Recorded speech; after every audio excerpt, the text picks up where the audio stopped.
What's going on, everybody? Welcome to another edition of the Black Mental Health Podcast. I'm your host, Reg. Joined today with me is a very, very special guest. I usually say special guest, but this is the first time I actually have someone who can really add some value to the content that I'm producing. Most of the time that I'm interviewing people, it's regular people that's going through their things and their trials and tribulations. But now I actually have someone who's in the field. Miss, I don't want to pronounce your name wrong because I've seen somewhere else somebody pronounce it. My name is Shara Ruffin. Shara Ruffin. I am a psychotherapist. Mm-hmm. I've been in the field totally for 10 years. I've been licensed at the state level for 5 years. Mm-hmm. So, what made you decide to get into the field? My own struggles with mental health, my own story. Okay. Actually. Because I know some people, they go through their things and they just bottle it up and they... Well, I find that a lot of people go into the mental health profession because of their own life experience. Mm-hmm. They know what it is to go through or have emotional pain. Mm-hmm. Because it's definitely not a profession that pays all that well. Mm-hmm. I mean, there are avenues that you can take to make more money. We all have to make a living. Mm-hmm. However, it's a field that is it can be draining. Okay. If you don't take care of yourself, then there can be a lot of burnout that can happen. Mm-hmm. But for me, it was my own life story of wanting, not just the cliche wanting to help others, but really understanding human behavior and why people do what they do. Mm-hmm. So that's literally why I started this podcast, because I wanted to understand, like, what's going on with us. Like, they'll say black men aren't nothing, and then we have black men leaving families, or women are left with children. It's just so much, and I'm like, why is this? It's so much things going on, but there's no like solution to it. So I'm on a journey to like hear people's stories to maybe come up with some type of solution of like. So, and I get where you're coming from. So I guess we should start with my story, so I can go there. 5 years ago, I went through a very hard time. Mm-hmm. So 5 years ago, I was in a military marriage with my newly minted husband, and during his deployment, we lost our first child. He was away. When he came back from deployment, I had my postpartum baby. That was my son, who's 4 years old today, Jaden. I went through a really rough time because we were living apart. Mind you, I had to hold down a full-time job. I went through postpartum depression, which was really rough. Dealing with family that wasn't well. My mother was going through a double knee replacement. Another family member was having a very hard time having some suicidal ideation. Me struggling with being depressed, drinking a whole lot. Like, I couldn't keep a bottle in the refrigerator. Like, it was that bad. I'm serious. That, in my family, that's how you cope. Grab a bottle, grab whatever it is that's going to make you feel better. And it was so bad that I was about to give up my son. I was about to give him up for adoption. Okay. I was crying all the time, drinking. Went back to work. Mind you, I'm a mental health provider. And realized that my marriage was starting to fail. My husband was having a hard time dealing with his own stuff. He was in Tennessee, I was in Philly. Wow. So it was really bad. And I also had untreated anxiety. Okay. So I was diagnosed with anxiety disorder at 21 years old. And at the time, I was struggling with MAP. I had really bad testing anxiety. So all I cared about was, not to backtrack, but all I cared about was, let me get this piece of paper so this professor can help me out and I can be on my merry way. I didn't think that a decade and a couple of years later that when I went through my postpartum depression, that anxiety would be magnified tenfold. Okay. Mind you, I'm a mental health provider. Right. So it's a double-edged sword because people look at you as that you're fine. You got all these certifications, you got all these degrees. Nothing could ever be wrong with you. So far from the truth. Right. The first time I went through therapy was really hard. I resisted it a lot. I was ashamed of getting help. The first couple of months of going through the depression, I didn't seek help at all. I was petrified. The stigma was so deep. Like, you should be able to handle this. You're a mental health provider. Right. You have all that training and education. You know better. Right. that weighed on me pretty hard. That thought process kept me, and I tell people a lot, it kept me in an emotional prison. But I went for the help, starting out talking about some of the depression I was feeling, not feeling like I was in my own body, feeling like I had the weight of the world on my shoulder because my husband stayed with me for 3 weeks and he was gone. He was gone. He was back in Tennessee doing everything he needed to do, and I had this little baby to take care of, and didn't have any help, and still had to juggle going back to work. That was really rough. Now, fast forward a year later, I stopped therapy. I was like, oh, I'm fine, I'm chilling, I'm good. And I stopped going. I started drinking again. Started drinking again because I started to feel a lot of that pressure to handle being a mom. Mind you, I'm still living with my mama. I'm not with my husband. Nothing is going the way I thought it was in my head. And still providing care for others. It's a hard thing when you have to look at yourself. Right. And look inward at your own emotional stuff.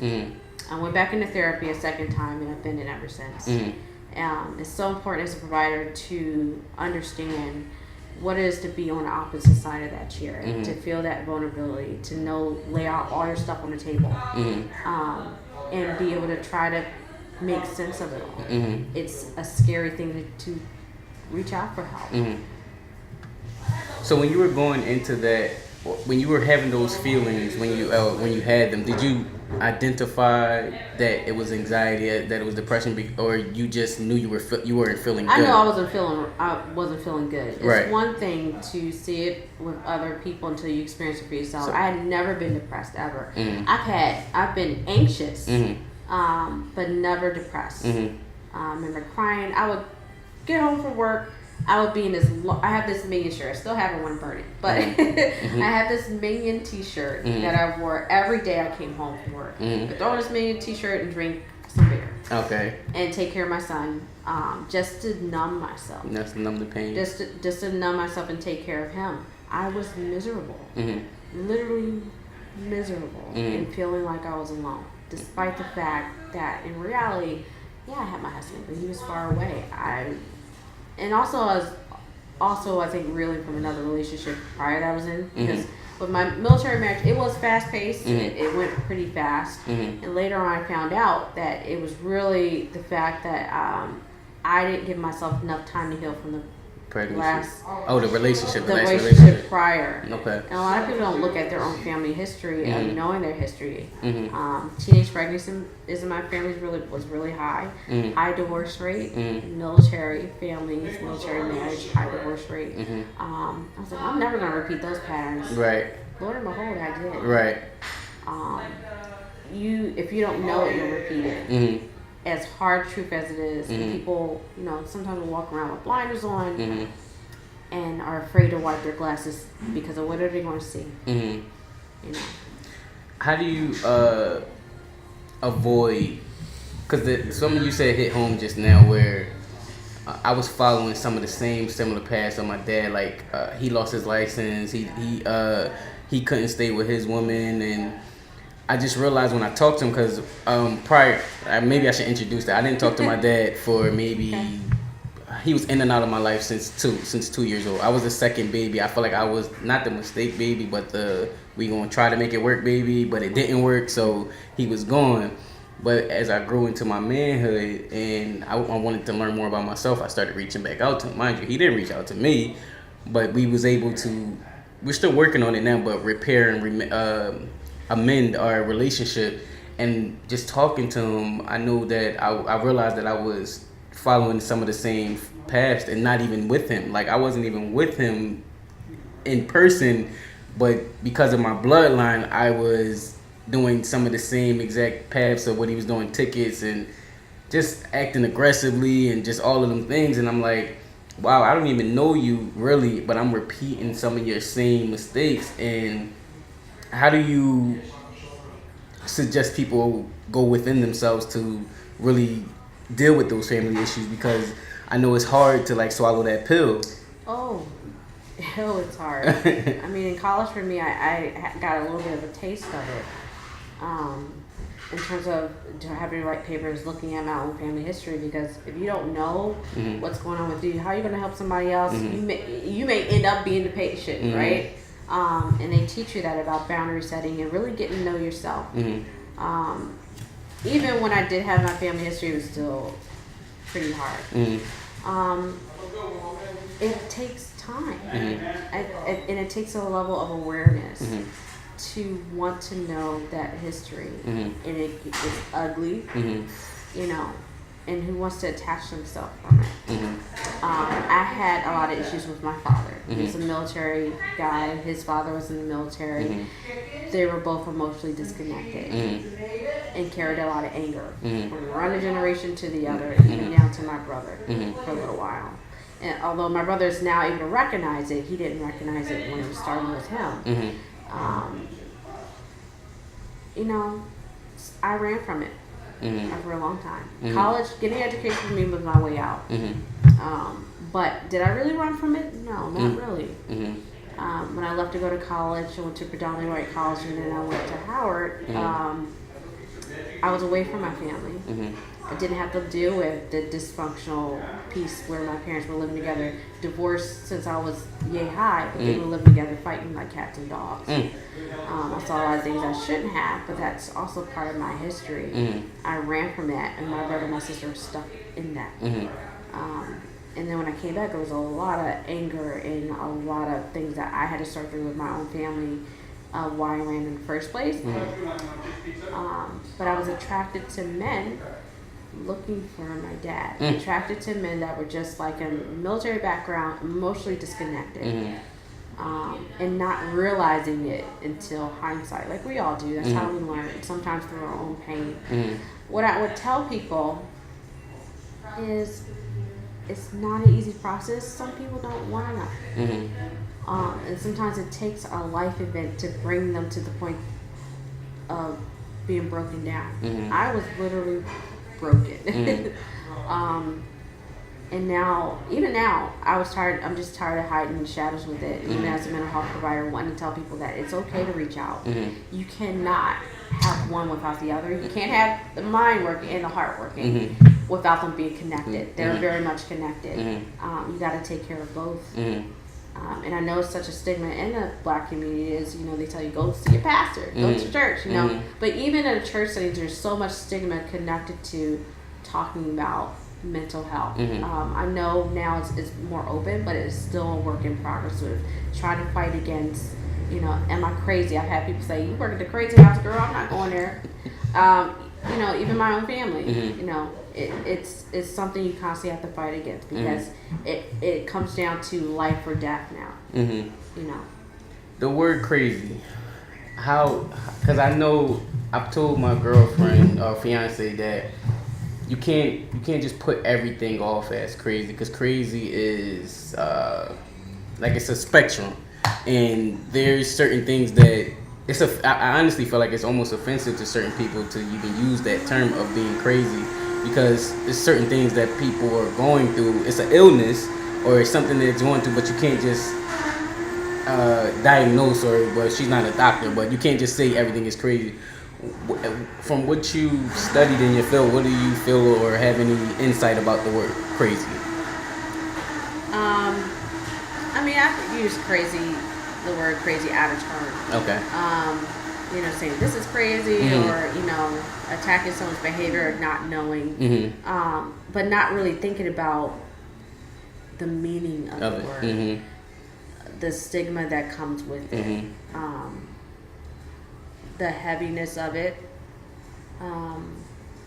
So in my training, I hear people all the time, even in my practice, you know, saying like, you know, am I crazy for thinking this way? Or I'm like, no, you're not crazy. Stop using the word crazy. You're a human being that's going through a hard time.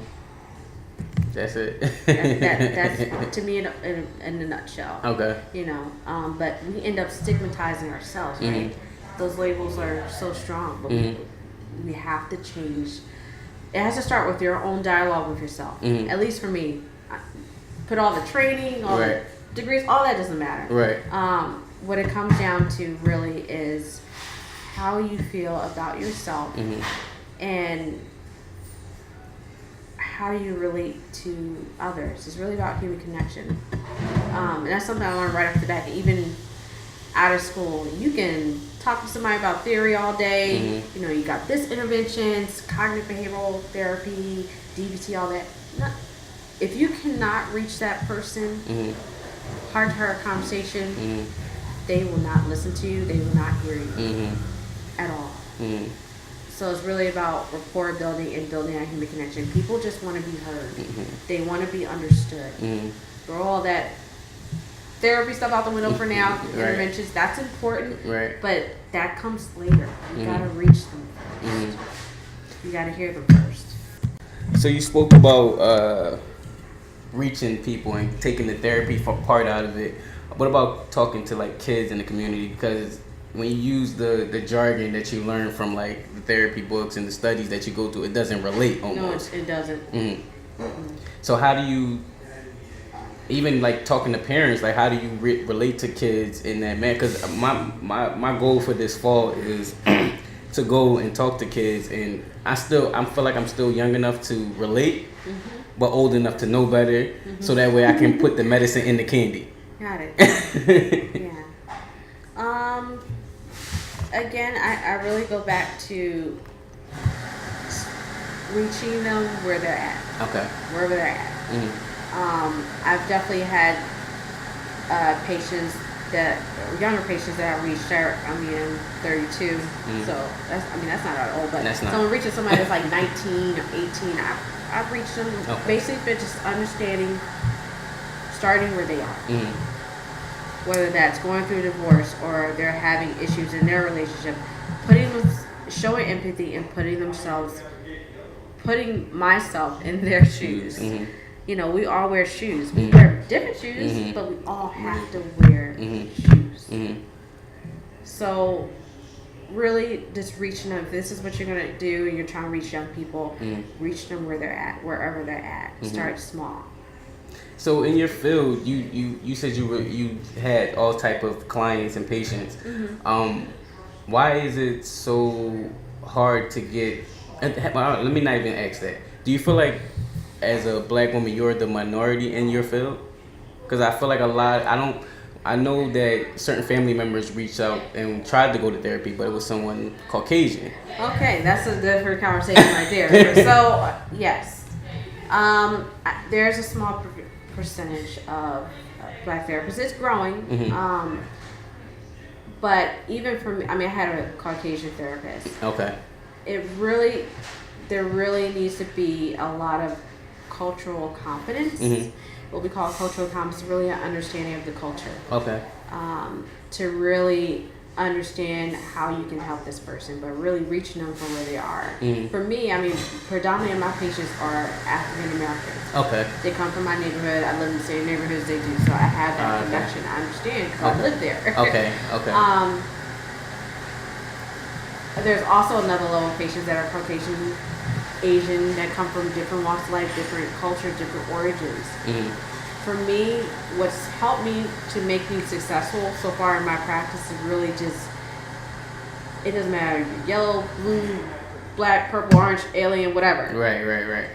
When I cut your wrist and you cut my wrist, bleed the same color.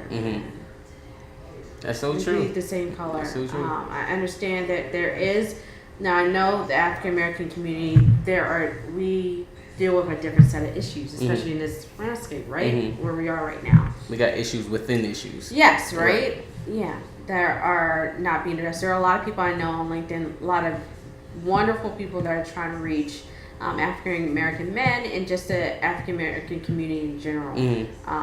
But it's also, there are barriers. Okay. There are barriers. People are still scared to reach out. So with you said you had a Caucasian therapist, like currently? Yep. I still do. So do you recommend? There are not to cut you off. There are differences there. There's some things I'm just like, it took me a while to kind of warm up to her for a little bit. She comes from a different background than I do, but I felt a connection with her in terms of her just she she's not a mother. She never had postpartum depression, but she also has her own experience. She's older than me, but I have the understanding that just because we come from different walks of life doesn't mean I can't learn something from you. Okay. And you can't learn something from me. She's learning too. Okay. Right? So you think working with you can help her move? Can enhance her practice and have her have some better understanding of what it's like to be a Black woman. Now, not totally. You gotta watch yourself now, but not totally. But to have for her to get some understanding of the inner workings of my life experience. Now, I also I'm not the only Black woman, so everyone's experience is going to be different. Right. Although we do have commonalities. Right. But I don't want to deter people from reaching out just because they don't have Black therapists. Right. That's important, but not the core of why they need to reach out in the first place. Okay. At least from my personal opinion, not even professional opinion, is that. Oh man, there's so many questions. I can always come back. I know. So that's fine. I have 2 questions, but I'm gonna try to ask them in order of people. The angry Black woman stereotype. From your practice, what's your understanding behind it? Is it a perception? Is it a myth? Is it like what's your overall take on it? It is a perception. Okay.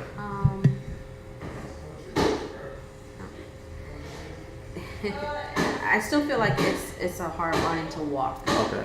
Even for me as a Black clinician working in a community where I'm one of very few, and you're always aware of the color of your skin. However, for me, in my contact with other patients, there's one patient that I remember very distinctly. She was always carrying on that anger, angry Black woman thing, and we talked. We had to connect. She was like, "Oh, I see one of me," and we connected. But I really had to break down for her where that come from. It's a lot of anger, a lot of her. She's masking. This mask this angry Black woman to keep people. Okay. To keep people away. Okay. But that is a very hard concept. Okay.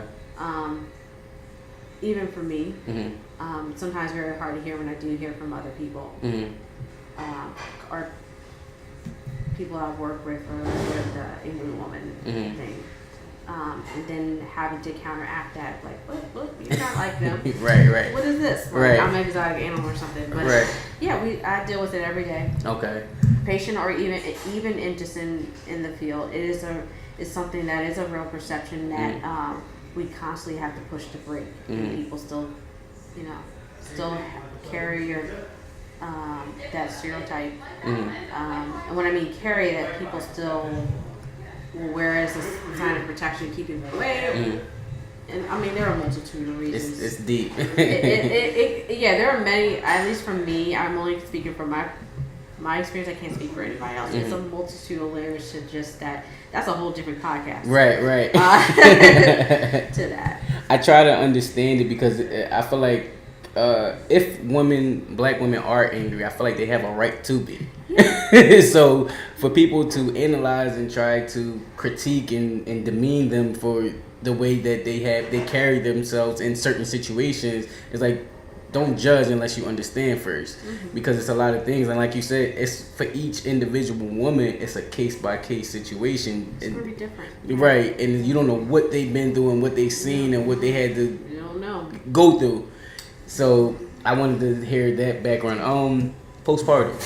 You talk a lot about that. I have 2 kids. How old are they? 6 and probably 6 weeks. He was born June 15th. Ooh, that's fresh. So I'm going through what you just said a few moments ago, where I'm struggling. Like, I'm here with you now, but I still have to help her out and make sure she's okay with the same thing.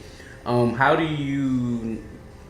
It's a very heavy question, but how do you know if you have it? What do you do if you have it? Like, what's your overall perception or perspective on postpartum? Wow, that is a heavy question. I guess talk more about it from your personal experience. Because I don't specialize in postpartum depression. I experienced it for myself. Right. There are definitely a lot of people I put you in connection with that. That's one of their professional pillars. Okay. So I can only speak to this from my own experience as a mother, new mom that had postpartum depression. Okay. My kid is 4 years old now. Mm-hmm. It's hard. Your body changes. Mm-hmm. You may not feel like yourself. Mm-hmm. For some women, it may hit them their first baby, sometimes the second baby. My mother had it. I think all 3 of her biological children. Mm-hmm. Including me, but she also had untreated underlying disorder. Mm-hmm. She had anxiety. So, constant just be a support to her, let her know that you're there for mm-hmm. her. I didn't have that. Mm-hmm. I was always perceived as the strong one in my family. Mm-hmm. That the one that had it all together. So I fought with having it all together and feeling like I wasn't, and looking in the mirror and realizing this woman that I didn't even recognize. I'm 40 pounds overweight. I have a C-section stomach. Mm-hmm. I used to be a certain weight. I fought with all those images. Mm-hmm. And it's funny because when you become a parent, you look at the world differently, and I'm sure you experienced it. 100%. And women are judged so harshly with how they handle their children. Mm-hmm. And when I was single and doing my own thing, I did the same thing. I'm not gonna lie, I did. But it's when a woman's experiencing depression, it's gonna be hard for her to reach out for help because she feels she has to keep it together. It's in her nature to be the provider, to nurture other human beings. But we also forget that we can pour out as much water and make sure everyone is fed, and is hydrated. But if we're not hydrated and fed ourselves, we can't give. You can't pour an empty cup to a cup that hasn't been filled. No, you speaking to me in my heart right now because she probably gonna be a little bit upset that I said this, but our family members, everybody say, like, if y'all need help, we'll help out, and she's like, no, I'm cool, I got it, but I got it is putting it on me. and it's like, if they're offering you help, don't say I got it so that way it's like she feels comfortable asking me for help, which is fine. I can do my part regardless, but you also have to be able to use the other resources that's there for you. Let this person wash some clothes, let this person babysit the baby for a couple hours so we can go out, but she has a hard time. And when we talked about it, she told me that the reason is because I don't want to look weak. Like, I want to but I want to, like, people need to know that I can handle this process, and it's like it's okay to ask for help. It's not about handling the process. I had that same. Ooh, I wish I could talk to her. I had that same mask, and it drove me to a dark place that I don't want to be in anymore. When you're a new mother and this is her second child, you need the help, and it's okay. So, for someone to hold the baby, or so you can take a shower. And I found the shower to be probably the most therapeutic thing ever.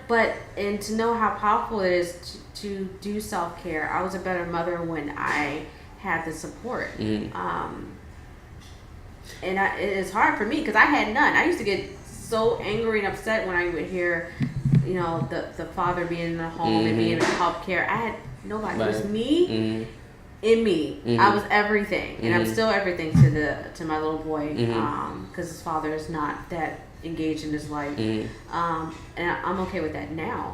But when he was born, it was a dark time, having to put him down, get in the shower, hear him screaming, crying at the top of his lungs. I never forget when he had kidney surgery. I had to go through that, and I was working at the hospital.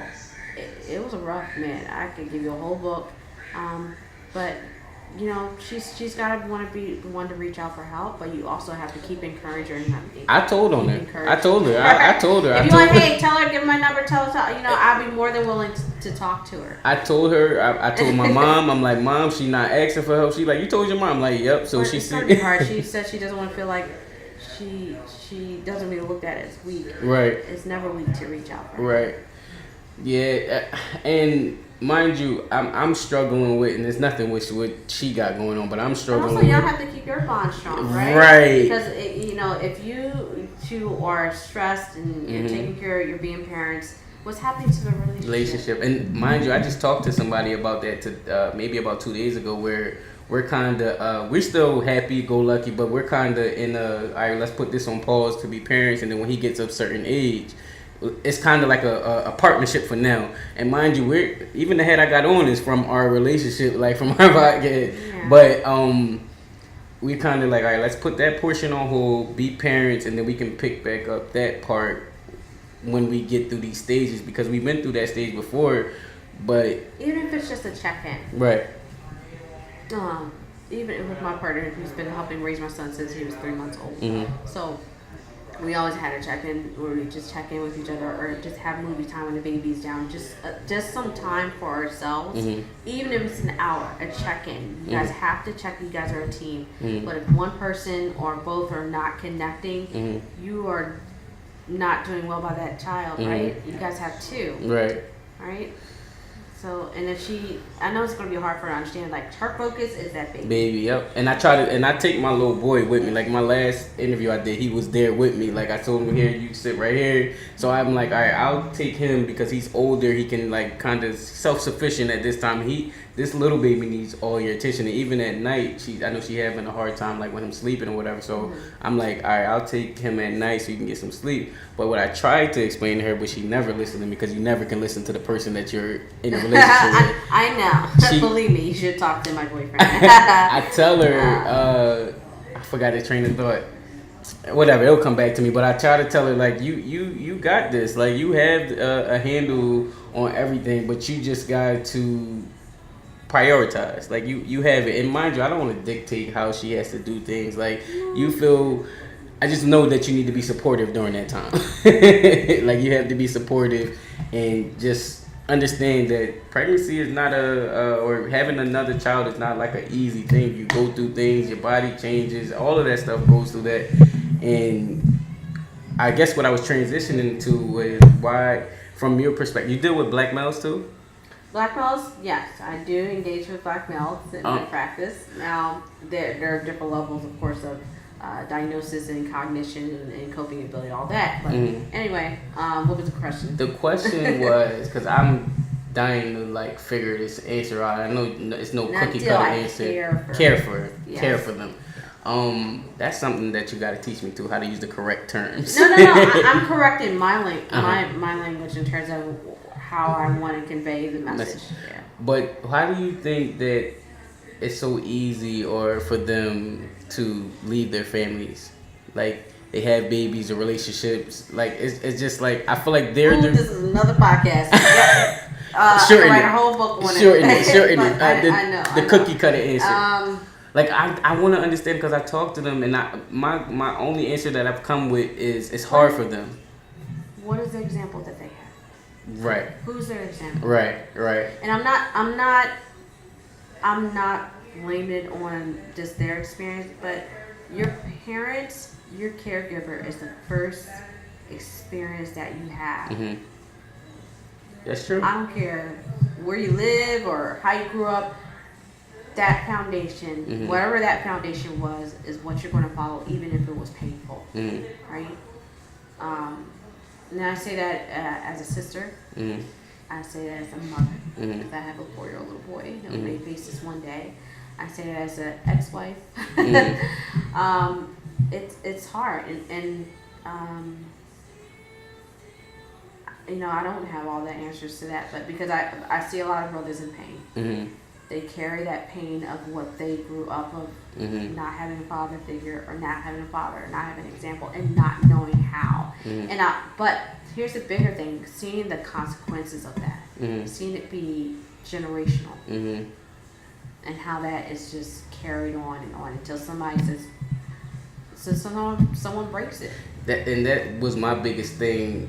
I had to put all of my emotional baggage to the side to reach out to my dad, because I wanted to break the cycle. I wanted to understand, and through understanding, I was able to relate, but I had to remove all of the hurt, pain, anger that I felt to get that bind back, so that way we could be generational. Powerful, you know how powerful that is? There's so many people, throw my ex-husband under the bus.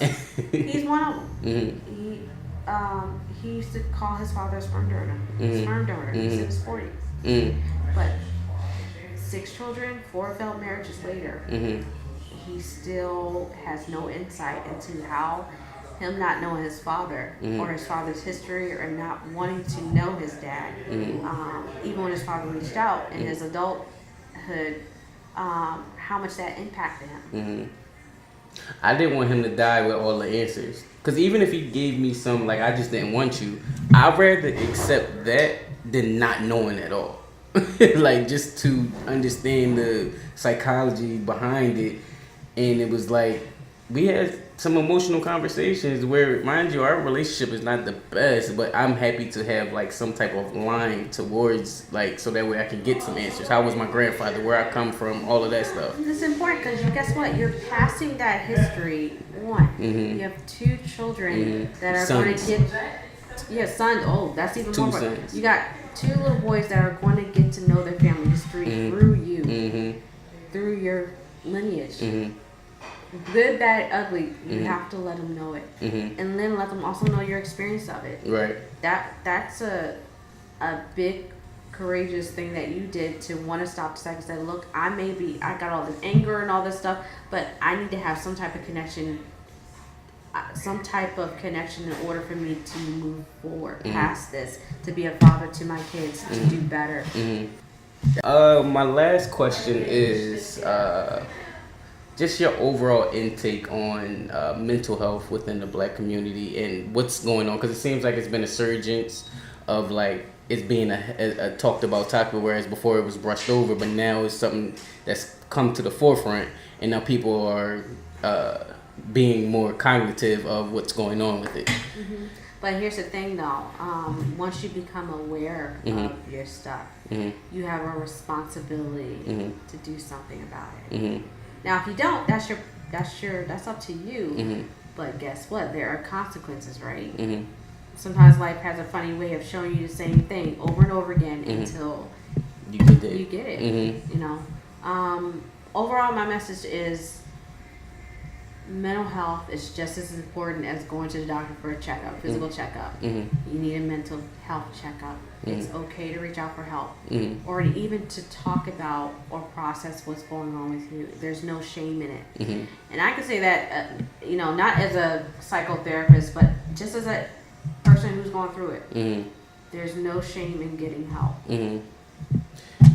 Do you have any, like, just off the top of your brain, tips for people who can't afford to go to therapy, of things that they can do in their day-to-day to actually deal with the things that they have going on? Now that's I feel like there's a lot of layers to that question, because of course when we had this conversation, I don't have all my resources. People that are uninsured, but at least for the time being, if you don't have insurance, realize at least that you do come to a place of acceptance that you need support right now, no matter what you're going through. And reach out to someone you trust. Before I even reach out to my therapist, I had insurance. I process a lot. I have an aunt that I would call all the time. She was very spiritual, and I'm not very religious. I do believe in God, but I don't go to church. I feel like I walk with my church. So, but I would reach out to her and I would just talk to her. If there's a family member or someone you can trust that you honestly can just talk to, just to process things through, just to make it through, reach out to someone. It's better to reach out to no one at all. That's true. Earlier when you said, like, once you become aware. But I will say family is good. Getting professional guidance is very, very important. But maybe that could be another topic when I come back about a list of resources that I can give for people that don't have insurance. And came back to me. What I was going to say about my relationship was, I told her, you can't not use the resources that you have available when people are dying to have those resources available. Like, you're not taking advantage of what people are dying to have. So, and this is I'm really interested. Glad you said that, because I'll never get. I just became a Twitter person maybe about a couple days ago. That's another way of trying to reach out to people. So there are so many people in pain. So many young people that talk about their issues on the internet, but yet won't talk to their mom or dad or whoever. It's another way to connect. And one of the tweets I read was this girl was like, you know, I feel so connected on here on Twitter. I can talk to you guys, even though I feel so alone. Twitter, social media, Facebook, all of those are avenues. I think technology is great to connect with people, but it's not a real connection. What's a real connection is me and you sitting here talking through things. You can't see people's behaviors. You can't see people's facial expressions. You can't feel what they're trying to say to you. I had a guy, I'll never forget it, because I'm getting a lot of feedback from the last radio show that I did, my first one I did a couple weeks ago. So many people reached out to me to say, you know, I went through that too. You're not by yourself. How validating that was, that once I decided that I'm no longer going to be in hiding, I'm going to talk about these issues. I'm going to talk about what's going on with me. Not even as a therapist, not trying to get any media coverage or anything. I just wanted people to know you're not by yourself. As long as you have a mind, you are vulnerable. I don't care who you are. There's so many people I've talked to, rich, poor, indifferent, money, no money, whatever, that say, I've gone through stuff too. It's given me so much validation. And also so much respect for people that I would think, right up, because we're all human, we all judge, you know. Right. People got a nice car, doctor, whatever, somebody else, and you're just like, he ain't got no problems, nothing wrong with him. Changed my life when someone opened up to me about their struggles, and you would never think, looking at them, that they had anything going on with them. But we look at materialistic things. We put so much meaning on it. But going back to the social media thing, Twitter, there's a guy that reached out to me. I hope he doesn't. From Nigeria. He said, you know, I'm really struggling here, and I felt just a hole in my heart because he was just gooing out so much pain on his Twitter page, and he was like, I don't know what to do. And I didn't know much about Nigeria's infrastructure. And then when I researched and was on the internet, I was like, it was just so much stigma. I think that you think there's stigma here, stigma in third world countries. Like they ostracize people very harshly. At least here, even though our infrastructure isn't the best, we can reach out to people. Right. You know, there are people getting killed, beheaded, ostracized, all types of stuff. Stories that I'm hearing from people in third world countries or around the world that are struggling. And just the magnitude of it is frightening to me. No, you're right. It's so many people, so many men too, that since I started this podcast that, like you said, I wanted to be in the forefront of men opening up. Like, I have stuff that I was embarrassed to talk about, from doing stuff with guns to just getting in trouble where I wasn't at the level of what other... It's somebody I'm going to connect you with on LinkedIn that he literally has a community where he's trying to build momentum of talking about mental health in African American men. So right after this, I'm going to put you in connection with him. I'm gonna be on the forefront, and I want to be the vessel for the men. Like, they don't want to say it, but it's like they'll tell Reg, and Reg will convey that message to the public, to the masses, and I'll put it in a way where you're not about to judge these men behind us without trying to understand. Like, I'm with the woman that I had babies by, but I could have easily, or I understand when they say I'm about to leave or they want to go decide a new family. Like, I understand that, so I don't judge them without understanding what they're going through. So, like you said, once you awaken, it's kind of like your obligation to spread that. Like, you have to be able to go out into the world and share your story and make sure you're affecting different people, because everyone has that past within them and them struggles within themselves, and it's like we can't keep it inside anymore. Like, no, it literally will kill you if you do. It's heavy. But you have to be your own self advocate. No one is going to know what's going on with you unless you say something. But the first step is the scariest step. of reaching out to someone. What are they going to think of me? Are they going to think, going back to the labels, are they going to think I'm crazy? Am I stupid for doing this? I should have it all together. Why am I telling this lady or man my business? Business, right. You know, and those are some of the things, even for me, those are some of the things that went through my mind. I'm a mental health provider. Like that goes to show, at least with my story, that goes to show that it doesn't matter. It doesn't matter. It doesn't matter. All of that stuff, I mean, it's insignificant to the bigger picture that's at hand. Well, we could talk for hours, and I don't want to hold you. People got stuff to do. Tell everybody where to follow you at. I'll put it in the description so that way everybody can see it. Yeah, so please, if you Google my name, Shara, Shara, Ruffin, like David Ruffin, like the Temptations, Ruffin, find me on Twitter, find me on Instagram, find me on Facebook. You can also follow me on my LinkedIn profile. Just plug in my name and I'll accept you. Let's have a conversation. This is a bigger issue. I want to start with sharing bits and pieces of my story. I am working on a book, so which is a big step for me to really share my own pain and wanting people to share theirs by being an example. So that's our show, guys. Make sure you follow, subscribe, and make sure you give her a shout out, because I'm pretty sure when you have somebody that you feel comfortable talking to, and you know, like you said, many people don't have that in their family. She could be your trusted source, just like I know a lot of men are for me. So let's just get the conversation started and just listen to her story, relate to it. Subscribe to the podcast, and I guess we'll see you guys. Oh, before I go, remember, this podcast is not a replacement to therapy at all. It's a place to share therapeutic stories. We are the alternative to therapy, but always go seek help. Thank you for listening.